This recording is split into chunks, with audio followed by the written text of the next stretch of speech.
Hello everyone, welcome to our channel ISC Steno. We are starting the passage at speed of 100 word per minute. Start. I am glad to welcome you to this first All India Conference on Letters to be held under the auspices of the central government. The history of India's achievement in the field of letters extends over millenniums and is evidence of the innate genius of the people and the encouragement and support extended by enlightened kings and other lovers of letters. These great traditions still remain, but for reasons which are well known. The patronage, which in the past was extended to literature by the state, has been absent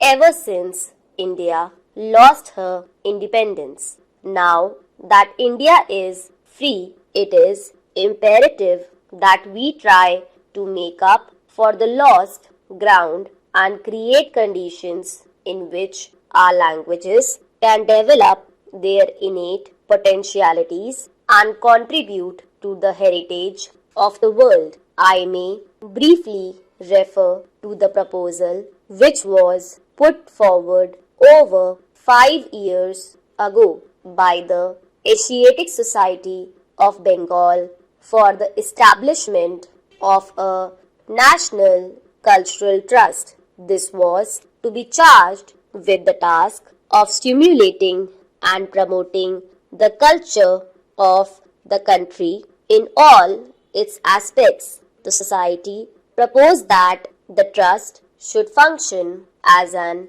autonomous body and consist of 3 academies: an academy of letters to deal with the Indian languages, literature, philosophy and history, an academy of art and architecture, and an academy of dance, drama and music. Was intended that these academies should aim at maintaining and improving the standards of achievement of all these fields of culture, since literature and culture can flower best in an atmosphere free from the restrictive influences of officialdom. It was proper for the Asset Society to recommend that the trust should be an independent body,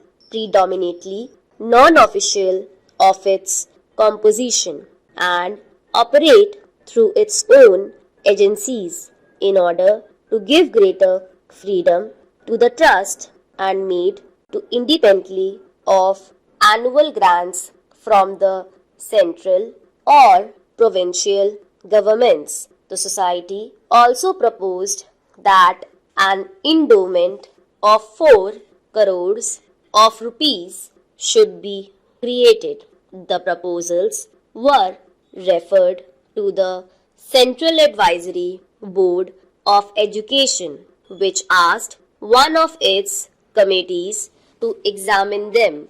Accordingly, it was recommended that the central government should contribute half the amount while the provincial governments and the Indian states should contribute the balance. You are all aware that ever since the attainment of independence, the country has been passing through a period of difficulty.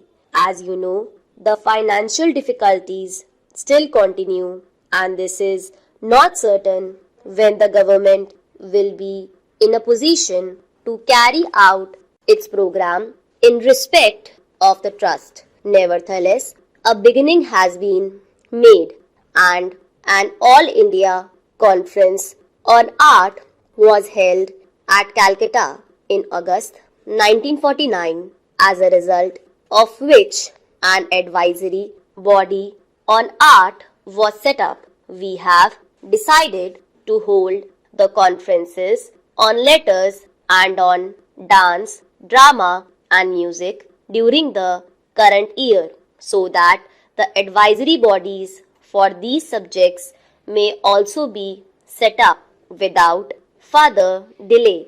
In the pursuance of this decision that we have met today, and I am hopeful that your deliberation will help us the attainment of our objectives. I am glad to find this array of non-official talent in this assembly, the more so as the importance of non-official initiative in the fields of culture cannot be overemphasized. If you look at the agenda, you will find that the first item for your consideration is a proposal for the establishment of an Indian Academy of Letters which will coordinate literary activities in all the Indian languages. Coordinate is perhaps an unfortunate word because all literary creation is an expression of the freedom of the spirit and does not lend itself to control and organization. What, however, an academy can do is to consider ways and means for the preparation and maintenance of an overall survey of literature in all the Indian languages so that through greater knowledge of one another's efforts, literary men and women in all the languages can be spurred to greater activity and help in the creation of a literature which is comparable to that of the advanced languages of the world. So long as there was an alien government in the country, the people were suspicious of any governmental interference in the sphere of literature and culture.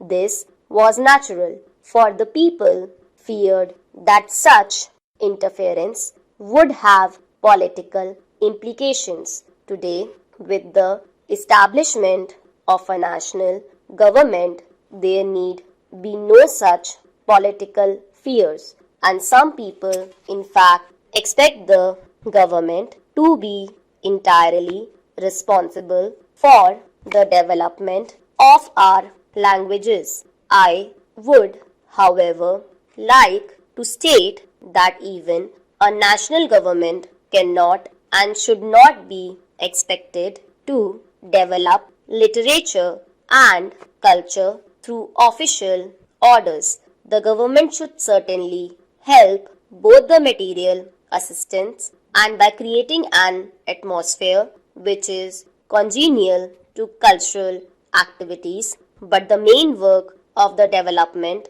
of literature and culture must be the responsibility of individuals endowed with talent and genius. Stop.